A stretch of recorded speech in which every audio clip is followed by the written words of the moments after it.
Welcome to episode 3 of the Gooner Fanzine Arsenal Woman podcast. Today, we've given you the chance to ask two Arsenal women experts about anything related to the club. Unfortunately, those experts weren't available, so you're stuck with me and Daisy for the next half an hour. We'll be going through your questions. Some really, really good ones have been sent in to us and talking about a number of topics such as transfers, looking back on last season and looking ahead to next season as well. Daisy, we're going to start though with a bit more sort of unexpected news. Leah Williamson putting pen to paper, reportedly a new multi-year contract. Another bit of good news, I guess, which we are still, I think, in need of as a fan base after the last few weeks. Yeah, definitely. I think that I didn't really see it coming, so to say. I mean, nobody really predicted that it would. I don't think anybody, like we say, knew that it was we're anywhere near the end of the deal. We don't usually know when deals are coming to the end of their time unless, rumors spread like it did about the Viv situation. I Mm. think Arsenal have been very careful over the past however many weeks to share those positive news after all the stuff that's Yeah. happened, try and bring that positivity back to the club. Obviously, a massive, massive player. We don't need to say that. Most people will know that. And yeah, I don't think anybody expected she would ever leave. It's kind of one of those situations, isn't it? But fantastic, and I just can't wait to get her back. She had a fantastic end to the season, I thought, and she's getting back to her best again. I just can't wait for her to hopefully start a lot of games next season. Loved the video Arsenal put out with her and her family, and love the quote as well. Everyone knows what Arsenal means to me, but I think every time I sign a new contract, I feel that love ignite all over again. She really is Arsenal through and through, been here since the age of 19. But as a player, we've even seen her step into midfield, haven't we, for club and country? It's sort of easy to forget that now. She has, been able to fill in different positions. But as a centre back, I feel like since coming back, she came back in that game against West Ham, if I remember rightly, or that was her first start potentially after coming back. Came back against Reading, didn't she? And then started against West Ham, which obviously wasn't a game that went our way. But she's barely put a foot wrong. I was trying to think after seeing the news, like, she's just looked back to her best very, very quickly this season. Yeah, and I think the small individual things were just a case of getting her back into the team. I think that happens, doesn't it, when somebody comes back from injury and you have to be aware of that. Obviously, the Chelsea game didn't go very well for our entire team, so that was never to be blamed on one individual. And I think she's such an important person, obviously a leader on the pitch, and a representation of the club. That's how we always see it. And I think she's going to bring so much to the team beyond just being a strong centre back in terms of her ability to drive with the ball, to get into midfield, to play passes that we've maybe been missing when she hasn't been there. And I think that really could be a step in the right direction for improving performances next season as well. One of the first names of the team sheet, absolutely, and good to see that. Yeah. Her alongside Lotte Wubben-Moy in defence will probably be first choice, you'd think, coming into next season. Two childhood Gooners as well. Yeah, absolutely amazing, isn't it? I don't think we would have predicted this, but over the past season or so, it's just grown to be, well, hopefully even going to grow even more next season to be this strong partnership. And I think they bring out the best in each other. They're both, such, so they've got their individual strengths, but they work so well together. I just think the partnership's going to grow even more.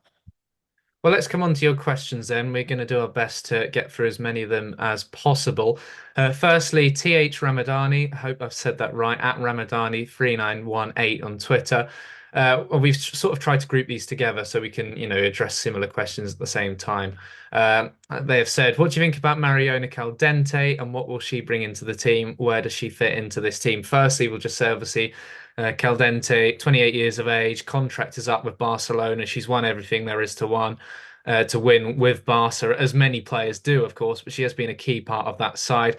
Strongly linked with a move to Arsenal by the Spanish press. The latest reports are that she'll be saying goodbye at Barca's final game of the season. The Spanish league is still not finished, so it's after the international break. She'll go back there, play the final game, and then we'll probably see the deal completed after that.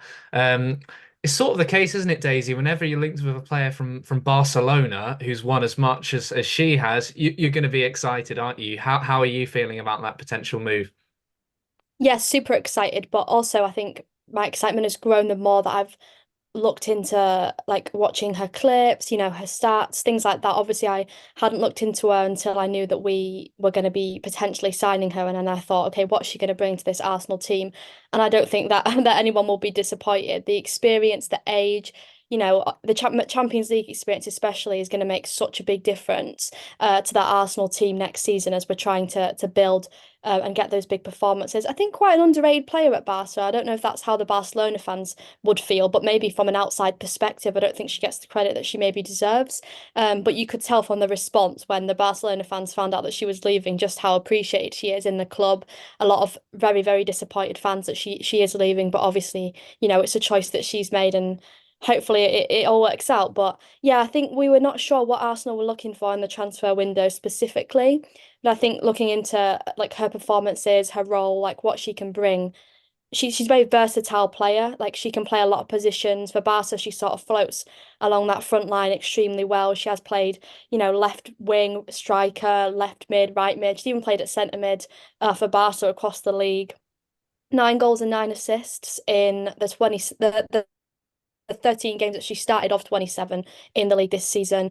The stats like speak for themselves if you look at it and you compare to other players in her position. Actually, she matched when I looked at it, she matched very similar to Alessia Russo's profile, which I think is really interesting. Her ability to like drive with the ball. We really need people to be able to take on defenders. She really likes like through balls. Like she has a very good like eye for like her vision for seeing things that maybe others can't see, and we really really need that. Yeah, and in terms of where she'll play as well, I know that we'll get to that question, but that's an interesting one because she can play a wide variety of positions, and I think that fits into Jonas Eidevall's system, doesn't it?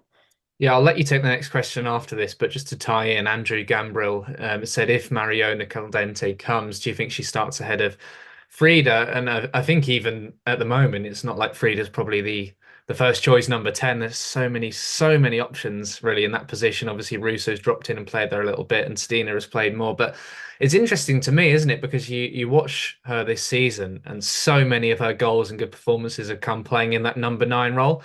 She is Yeah. something of an instinctive finisher. She's, as I said, won a lot. Only two Barcelona players have won more trophies than her. I mean, that's bringing a lot of pedigree to Arsenal. I think Laia Cadena is obviously someone who's done well with Arsenal, but wasn't a Barcelona player the standard of someone like Mariona Caldentey. And I think maybe it's probably not two players you can compare in any way.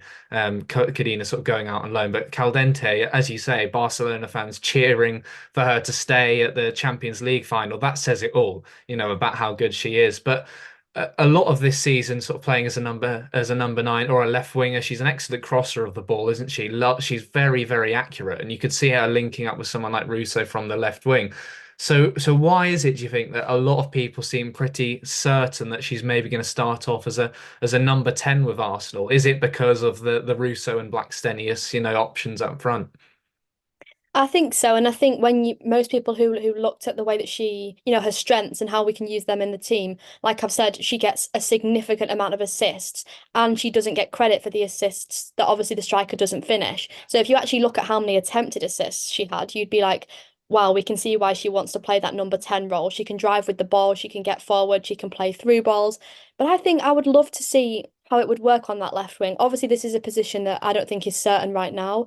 And I think we could definitely build on. Lots of people said let's sign a left wing in the transfer window. I think it's a case of with Mariona, it's about finding where she fits best in the team, and that's something that we can look into early on in the season. I expect she comes in and starts. A lot of people ask that question too.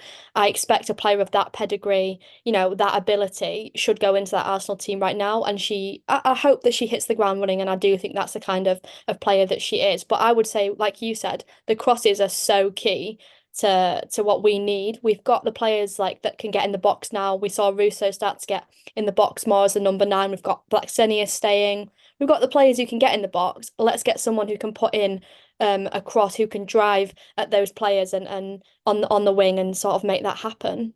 Definitely an alternative on the left wing, isn't she? You think of Caitlin Ford, who likes Yeah. to drive at defenders, get into the box herself and shoot, but maybe crossing, is going to become more of a thing. I completely agree with everything you've said there. Just finally, before I let you ask the next question, is there a risk that she's seen as a just sort of a swap for Viviana Miedema, the replacement, because that can bring quite a lot of responsibility, but obviously two players who are quite unique in their own ways. But do you see her as a replacement for Viv, or do you think there'll be more to come in terms of attacking arrivals? I think I don't necessarily see it as a like for like replacement, like you say, and I don't think Arsenal nor Mariona would or anybody would want to put that pressure on her because we know how the Viv situation has gone down. And the thing is, I think with Arsenal fans in general, we always want to see the players that we bring in do well. So putting unnecessary pressure on a player, within your own club, it doesn't exactly like help the situation. So I would hope everybody would get behind her and what she can bring, having seen what she can bring for Barcelona and how that's going to impact hopefully positive performances. And yeah, the versatility is quite similar, isn't it? I know we've struggled to get Viv into that team before, but I think that with Mariona, this is going to be something that they obviously looked at this and thought there's a way for her to fit in this team before signing her. Um, yeah, that's how I see it, is I think that she's already planned, there's already a plan in place for how she's going to fit into this team. You got some more transfer questions, haven't we, Daisy? What's the next one? Yeah, lots of them. We had Borges, is it? Private underscore KHZ. Sorry if I'm saying these wrong. Asked about the possibility on re-signing Dominic Janssen. Obviously a free agent and a fantastic free agent at that. Obviously was previously with Arsenal. What do you think about that? Do you think that's a possibility? And if so, how do you think that would go down? Do you think that's a positive signing if that is made? The reports I have seen seem to suggest she is going to come back to England. I think Manchester City, who are, wow, they're certainly interested in a few top players, and there are some really, really good free agents out there at the moment as well. When you look around the sort of European leagues and the WSL, I think if City are maybe a front runners, then maybe she'll look for a move there. But if Arsenal, look, if there's any possibility of Arsenal having these conversations, I don't think there's going to be anyone who's going to turn that down, especially Daisy looking at her as a left-sided centre back, probably one of the top centre backs in Europe, but left-sided as well, which is such a rare commodity now. I think anyone would jump at the chance to have her. Yeah, absolutely. And I don't think that the position that Arsenal are in right now, they're looking for that, are they? They're not looking for a centre back that they want to start week in, week out. And if you bring someone like that in, they're going to have that expectation. Whereas I think going to a team like City, obviously, you don't want your rivals to have such a fantastic player, but you'd want her to go somewhere where she's going to start week in, week out. We've got our centre backs. We're probably looking more for like a fourth choice centre back, which we might get into when we talk about the youngsters. Yeah, I But think with City it makes sense, doesn't it? With Esme Morgan yeah, moving on, definitely. Seth Boughton retiring, then obviously if you can bring Viv in, you've got Jill Roord in midfield, you've got that Dutch template as well. But yeah, I think someone like Dom Janssen you're never going to turn down. Yeah, absolutely. Next one then, Gary Johnson said, how many of next season's starting 11 are at the club now? Now that's a really tough one. I've almost sketched out, I'll show you here for those watching on YouTube. I tried to sketch out a sort of formation and put people into all the various positions. And there's certainly, I think almost we're going to need to see a few players going out on loan or perhaps leaving maybe before a few more come in. But let's say Caldentey comes in. We can touch on Van Domselaar, I guess, if you like. If those two players are to come in, do you think that'll be pretty much it for the summer, or are you hopeful for a couple more? I think that would, like, I looked at the squad that we had, similar to what you've done, and looked at the formation and the depth that we have in each position, with some young players who deserve first team football going out. I think we're in a really good position if we get Mariona Caldentey to come in. We get hopefully a goalkeeper, a young goalkeeper like Daphne to come in. And we're not sure how that will go with Zinsberger yet. But obviously that could be a challenge for number one again, and a really, really tough challenge for Zinsberger as well. Apart from that, I would say we pretty much have a starting 11 based on the players that we want to have that consistency. And I think we've pretty much got a very, very, very strong team based on those two signings. And I wouldn't say anyone else would come in and go straight into that starting 11, in my opinion. Jonas Seidevel has talked about quality over quantity, hasn't he? He said it'd be quite a quiet summer, which is great Yeah. for me because I've got a few holidays planned. So less work compared to last season in the World Cup, and what was it, 5 or 6 signings in the end? There's certainly Yeah. less work for us to do on that side. Will be much appreciated. A couple more questions, Daisy, about academy players, which I'm sure will be interesting. Yeah, so John Booth asked about the young players obviously doing so well over when we went to Australia, and how many of them are going to get minutes next season, and also touched on Taya Goldie obviously having a really, really good performance, struggled with injuries, and just, yeah, is a loan the best option for her, or regular football, or is it to stay at Arsenal? And how do you really see those young players? Who do you think stays and who do you think goes, and what's best for them as well? I think we could see quite a lot of loan spells. I think Watford being relegated into the third tier is a real disappointment because obviously you lose them. Maybe if you look at maybe 16, 17-year-olds coming through could look to maybe play in that third tier, but we've seen, the likes of Freya Godfrey maybe have one season at Ipswich in the third tier and then move up to someone like Charlton and continues to flourish. So Arsenal are going to have to look for those loan spells. Crystal Palace coming into the WSL might provide a bit more of an option in terms of they've let a lot of players go. They could definitely do with some loanees from Arsenal if Arsenal look to loan to a rival, which they have done. We've seen with Katrina Cole, but I just think Arsenal they have so many options now in those forward areas and midfield areas. You look at the likes of Layla Harbert, Maddie Earl, and Freya Godfrey, Viv Leah. I think all of them could probably benefit with loan spells. Whether they'll stick with the under 21s, who of course are doing really well, had a successful season. I'm not sure. As for Taya Goldie, it's an interesting one because Arsenal do have those options in defence now. Perhaps she'll stay for the first half of the season. I'm not an expert and I don't want to be on Amanda Illistet's pregnancy and going into the timings of that. But perhaps, it would make sense for Taya to stay for the first half of the season and then time maybe a loan spell away for the second half. But then you look at someone like Katie Reid, who probably outshone Taya in that Melbourne friendly. And the people I've spoken to who've worked with both players have almost said that Katie, they think, could become even more of a player than Taya could be. So it's maybe looking to how you could get the best of her, probably another loan spell. But we've seen her step into the first team and not look out of place. I think it's probably a real spoil of riches for Arsenal, isn't it? But they are going to have to look to send some players out on loan because that squad is just too big. Yeah, definitely. I agree with everything you said, and I think that it's always that decision of, first team football, week in, week out, how could that benefit the player? And actually, how many minutes do we have available for a fourth choice centre back right now? Obviously, Leah Cadena has pushed constantly. You would want her to get game time as well going into next season. Arsenal don't want to be light in defence. Anything can happen, as we know that we've been in that situation before. We obviously recalled Katie Reid based on Amanda Illistead's pregnancy last season. Again, I don't think that we'll probably see Illiced much. Again, I don't know the details either, but it would be really good to have, either a Taya or Katie, maybe not both, stay. I just really don't want them to miss out on first team football, and it's always that tough decision. But either way, somebody who we bring in, who was going to be fourth choice centre back is going to be in the exact same situation as well. So it's definitely a really interesting discussion, and I'm sure there's lots of different opinions on that as well. Yeah, I think Taya staying around, would make sense. I think the more we think about it, she has had those loan Yeah. spells before. She's a popular player at Arsenal, and I think maybe just knocking on the door a little bit more, training with Arsenal every week because she is still coming back from those injuries. Where, as the question pointed out from John, she has been so unlucky. Next one from everyone's favorite Twitter account, Unbiased Arsenal, who is always causing a stir on social media. Has just said, "Who do you want to sign?" And that's a hard one, isn't it? Because I think the players we've touched on, I think that's probably quite happy with that.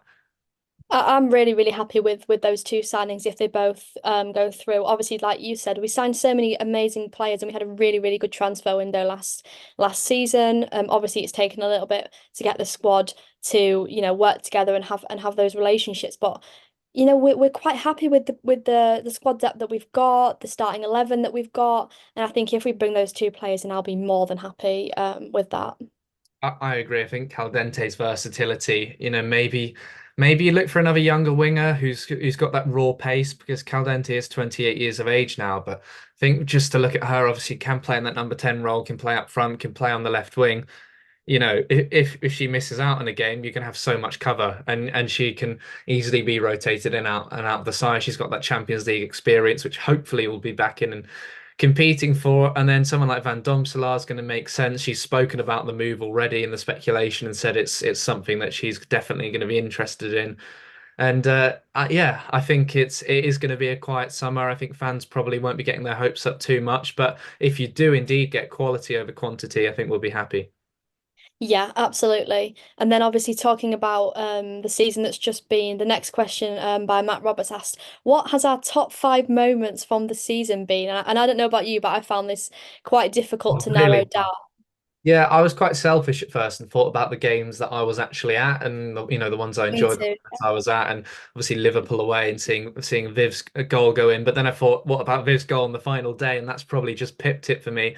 So in no particular order. No, I wasn't at the Conti Cup final because of a badly timed holiday, but I did watch it, of course. That's in there, the Conti Cup final win. I think the emotion of everything that happened with Frida, it was such a difficult watch because I was a long way away watching that on TV and trying to cover the game. It was a draining afternoon. It was really emotional, that game, and to be able to come out on top, I thought was fantastic. Obviously beating Chelsea not long after being thrashed by them really at Stamford Bridge. That was definitely a highlight.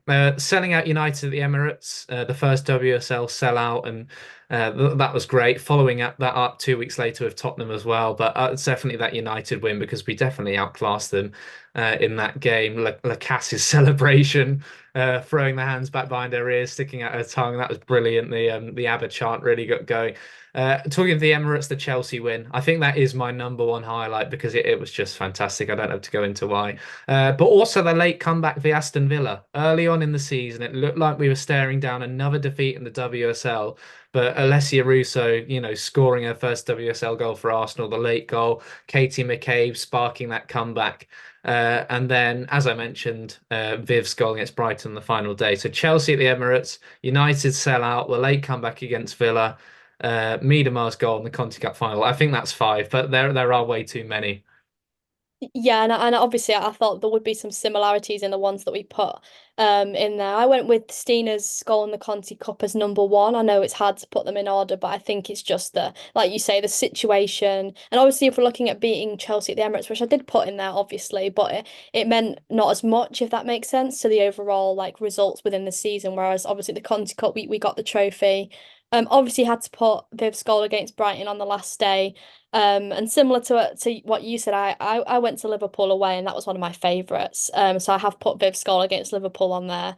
I think the celebration as well, like the way the players reacted, the crowd reacted, and a bit of a different one that I put, maybe partly because I was there, but also because it was some second half performance. The comeback against Leicester to win 6-2 and score six goals within one half is just.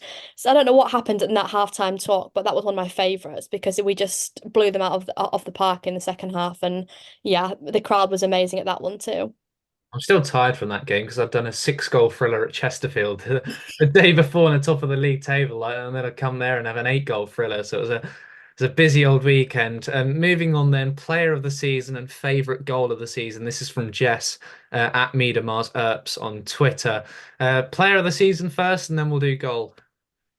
I think that the player of the season one is quite obvious, isn't it? Has to go with the decision that was made by the club. Lotta Wubben-Moy, what a season she had. Obviously disappointing that she couldn't see the season out with those final few games due to injury. Uh, she had a fantastic season, really like breakthrough season for her, and hopefully, yeah, she can continue that into next season. And favorite goal, that's a really interesting one. It'll either have to be Stina in the Conti Cup final or Viv's against Brighton on the last day. I think in terms of the quality of the goal, Lacasse v United. I know Oh, Miedema got the overall. yeah, She'll get more love for that Liverpool goal because it was a moment, but the quality, the top bins of that Lacasse goal, incredible. I think you will not see many better goals sort of in WSL history. It was absolutely outstanding right at the depth of the game, that little feint to get away from the United player and just planting it into the top corner from miles out. And I think that's still my favourite goal. Yeah. Absolutely, the celebrations after, and yeah, player of the season, Lotta Wubben-Moy. She has just come on leaps and bounds. Again, going back to that mistake she made against Wolfsburg when she'd actually had a really good game. She's, strong enough as a character to pick herself up. She's done so much away from the pitch still. And, without Leah Williamson, she has stepped up. She's come on leaps and bounds. She keeps getting better and better. And, there were a few contenders, I think, for player of the season. But in the end, after almost a bit of a debate, I think everyone just agreed that Lotta's the player of the season. Yeah, I definitely think this was probably the easiest decision we've had to make in a while about player of the season. Obviously there were other fantastic performers, but I think Ruben just stood above the rest, didn't she? And obviously with some players, coming and going as well. There's an interesting question that came up from Suze at Speedbug007, who asked, will the squad or shirt numbers change this year? That's a really interesting question, and I just wondered what you thought about that. Yeah, I wouldn't know, to be fair. I'd have no sort of information. I know they've done all the kit launch and everything, taken all the pictures in them, but obviously with new players coming in, there's always that potential. I guess it depends on the players. I think the ones who've been here and have been settled maybe will be fine with it. The ones that come in, I'm sure Caldentey will be looking for a good number, and it's something I'd never really read too much into, to be honest. I loved it when I played. We always when we played sort of at the start of the season, the new kits would get handed out, and the manager would sort of dish out your numbers, and you'd always want the 9 or the 7 or whatever. And I loved it then. I'm sure the current players love it. I know in cricket they all get to choose it as well from my experience. But yeah, it's not something I think we'll know until maybe the first game of the season. I'm not sure. Yeah, it is a hard one to predict, isn't it? I think mainly the question that people may be wondering is Mariona, if she comes in, what number will she take? Obviously there'll be some who are concerned about the Viv's number being up for grabs. I don't know if you think that that's something that the club would do at this moment in time. Just I happens, doesn't very it? much doubt Yeah.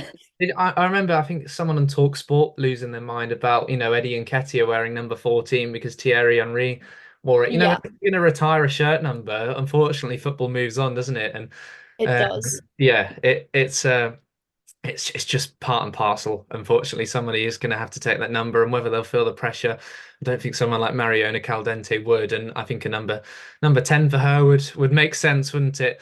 Sue's also asked, will do WSL teams carry out full medicals? I'll just say yes to that one. They definitely do. It's the I'm sure there might be specifics to each one that maybe could contrast to men's teams, but yeah, players will come and do a medical before they join.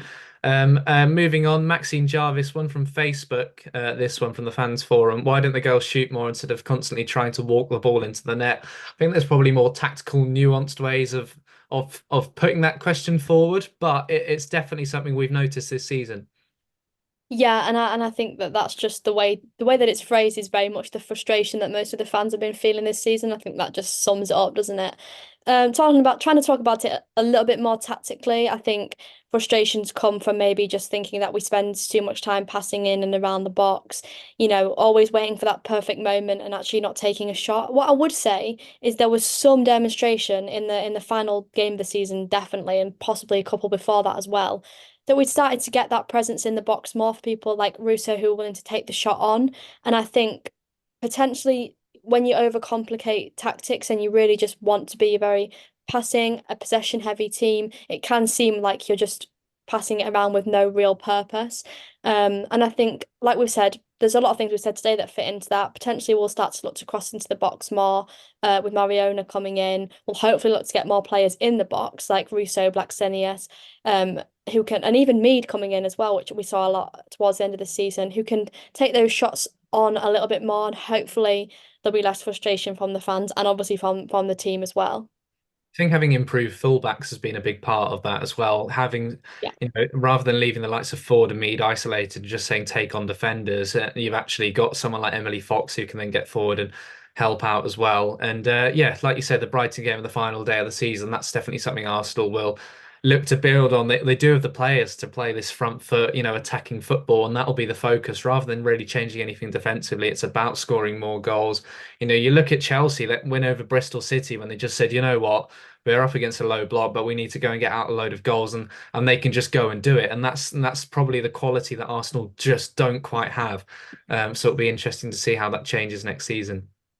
Yeah, and I hope, and I'm sure most do that those improvements are definitely going to be made going into next season, and kind of linking to that and that frustration of not being able to score as many goals. Christy Williams asked how specifically will the club look to score more from set pieces, obviously after letting the set piece coach Patrick go. And obviously we have also mentioned that we haven't got Ilestead or Jen Beattie. We haven't got those tall like centre backs who are gonna score the goal. So how are Arsenal really gonna look to improve their set pieces in next season? Yeah, hard one to answer because, if a set piece coach isn't able to find the answers, it's going to be difficult for someone like me to. But it is that variety, I think, with set pieces, and it is really giving it time on the training ground. We're obviously not able to go in behind the scenes and look at just how much they do invest into it. But obviously, you look at the men's side and just how much they've made that a weapon this season, the amount of goals they've scored from it, the height they've got. And yes, that's something Arsenal don't have. We saw Ilestedt powering home headers for Sweden and being a nuisance in the box. And I think it's Arsenal have got the players who can deliver, haven't they? But it's about the plans. It's about, are you going to look to go short for one, then you're going to look to throw one into the box. And I think maybe the quality of the deliveries just let us down a little too often at times. And when we have gone short, then being clinical enough to use it, it does go back a little bit to being a little more direct in and around the penalty area, I think. Yeah, I agree with you, and I think that's the kind of thing that maybe they'll be focusing on as well, that presence on the edge of the box. Obviously, we've the delivery at times has been quite good, but we haven't won those second balls. And when, we can get players who can be positioned on the edge of the box to take shots on if the ball falls to them, it's so important that we work on that as well, because that could be crucial to having somebody like Pelova or Marnham or whoever it may be at the time positioned to win those balls in and around the box and hopefully take the shot on. And yeah, as long as we get more shots on target and potentially more goals, that's exactly what we're looking for from set pieces. Think of the McCabe goal against City now a couple of seasons ago when they went relatively short. She's taken a touch, she's seen the shots on, and she's gone for goal. Not every corner is to be swung into the box if you don't feel like you're going to be winning those aerial battles. So it's definitely something to keep an eye on. So the next question then from Jeremy Bradley, who's asked a few, but we've trimmed a couple of them out just so we can make sure we can get through all of these. Who said, should we have more women's merch available, player scarves, a Conti Cup winning mug? There isn't much in the club shop that's specific to the women's team. Worth pointing out here that Arsenal do seem to drop a lot of merch, don't they, for pretty much everything. Most weeks, there's almost a new line that comes out. And as a fan who goes to games and is in the stands and you see a lot of the fan base and the culture, I bet you must think that there should be a little bit more women's specific merch. Oh yeah, and I think most people would agree with that, wouldn't they? And I think if we're looking at a club like Arsenal, who have, the attendances, the support, the culture of the club, something like a Conti Cup winning mug, it seems so simple, but obviously it just hasn't happened. I do Hmm. think this is something that they'll probably will consider and they will build on. Obviously, we have a lot of, like you say, collections that come out here and there. And I just think it's something that we need more of in the women's game in general. I mean, you don't see it happening in other clubs either, so it's not specific to Arsenal, and obviously that's implied by the question. So I just think it's something that as the women's game grows, that too should be something that's considered. I loved the women's only away kit last season. I really wish Yeah. it got my hands on one now. Maybe that some will come out in a few years that I'll be able to get one. But that I think that really gave fans that sense of identity. Yeah, definitely. And I don't think there is one this season. It's been a bit, some people were saying yes, some were saying no, but I don't think it's likely that it is going to happen. But things like that are so, that it seems maybe not minor, but it seems not as important as it actually is, because if you're somebody who, goes to a majority of the games, you support the women's team specifically. Things like an away shirt that's specifically for the women's team is such a big deal, and I think that's something that they need to build on, like we're saying. Yeah, absolutely. Hopefully we'll see some more next couple of seasons. Let's win something first, and then Yeah, we'll get away definitely. back. I'll drink my tea out of the quadruple mug next season for Yeah, you. And the next one, then, only a couple left, and they both link together. So I'll read both of them out. yeah. About one from Guna for Life, who said, how to get to the level of the top two. What do we need to do to up our level and have a better season? And Torquay Groundhopper said, what do we need to do to bridge the gap between us and the top two for next season? That is the big question, isn't it, facing Yona side of Al this summer? Yeah, and I think we have talked about this so much, and it's you don't want to repeat the things that we've already said, but it really is just about being, it's about being consistent, it's about being clinical, it's about bringing in these new players, and also, getting this team that we know, this starting 11 is going to work together well, build those relationships, decide who's going to play where, who's playing in the best position, set pieces, we need to get better at set pieces, the things that we know that Chelsea and Man City can do. They're going to go to Crystal Palace, for example, next season, West Ham, and they're gonna get the points. And we're going in, and we're not sure that we're going to. So winning those smaller games, so to say, is absolutely key. And obviously, we did really really well again in the big games. I think we had the best head-to-head record against Chelsea and Man City out of the other teams, about out of those two as well. So it's just about making it consistent and consistency in the league, and then we can hopefully, yeah, we can continue to win those big games as well. Absolutely. And when you look at Chelsea as well, you see a team that's obviously gone through, got to the semi-finals of the Champions League. They'd have loved to go further, but Arsenal have had a disappointing season in the WSL on its own. But obviously they didn't even get to the Champions League as well. And there's obviously reasons for that. But you want to be competing with the top two, but you also want to be competing with Europe's elite. And Arsenal weren't really able to do either last season. So I do think pushing on in the Champions League, getting back into the group stage, hopefully that will help with our WSL form as well, and it helps with attracting these top players in. Yeah, and it also helps, doesn't it, with like the Conti Cup, we obviously won't have to join the qualification earlier, like in the group stage. We'll obviously go into that further in the competition, and things like that do make a difference. I mean, it is very, very difficult for a team to go through and win every single trophy. We know that. Like that's never been implied. It's not the case for us, so that we're looking straight for that quadruple, is it? It's about at least look like we're in a title race, at least look like we're trying in the Champions League. I mean, if you think about Wolfsburg, obviously it was disappointing to go out, but the performance that we put out there, it wasn't like we were upset that we'd got this far. Do you know what I mean? We put in a fantastic performance. That's all we can really ask. And there's been so many times this season where we just haven't put in those performances, and we haven't left thinking, oh, we tried and it didn't work out. We've left thinking, well, it looks like we haven't really tried at times. I think one final thing just to wrap up with, Chelsea obviously bringing in Sonia Bonpastor as the replacement for Emma Hayes. How do you think that will affect Arsenal this season? And do you think Man City will only get stronger? Who's going to be the real favourites of the WSL, and how can Arsenal fit into that? This is something I think that we probably will know a little bit more about once the transfer window ends. But talking initially, I don't see Manchester City dropping off anytime soon. I think if they bring in players like Janssen, obviously like Viv, if they get that through, they get Joe Rod back, they're only Ridiculous building transfer on. window, isn't it? Ridiculous. Yeah, exactly. It's incredible for them, and they don't really need that much recruitment in terms of they've got this starting 11 that works, and they know that yeah, that they know what they're doing really, and they've really got into the flow of things. I think we obviously know what a fantastic manager that Sonia is, and what she's done at Lyon, but for any new manager coming in, it does take time, doesn't it? Obviously, she inherits a very, you know, a fantastic squad. There's no doubt that she's coming in and having to completely change the squad. Obviously, maybe she'll want to decide on her starting 11, how she's going to play. It does take time for that to happen, and it really depends how maybe Chelsea might start the season Hmm. not saying not strong, but they might not start it as strong as they finish it as the season goes on and they get more comfortable with the new manager and the new system. Yeah, it's going to be a really enjoyable WSL season. Hopefully, We some can hope. continental trips as well. We've got a lot to look forward to. Feels like a long time away now, though. Next week, I think we'll have some international action to talk about. A couple of big games for England against France, and a number of Arsenal players involved in international football. Thank you all for your questions. We've had some really good topics, haven't we, Daisy? That was really enjoyable.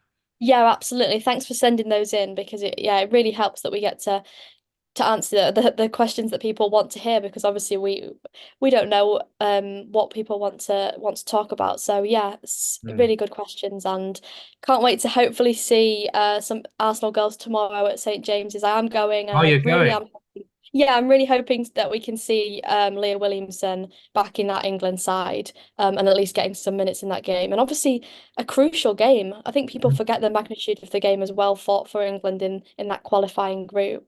Oh, I'm really looking forward to it. Yeah, Friday night football. It's a real prime time event now, these Lionesses games. And first time they've played up at St James's Park. It's going to be a really good Yeah. atmosphere.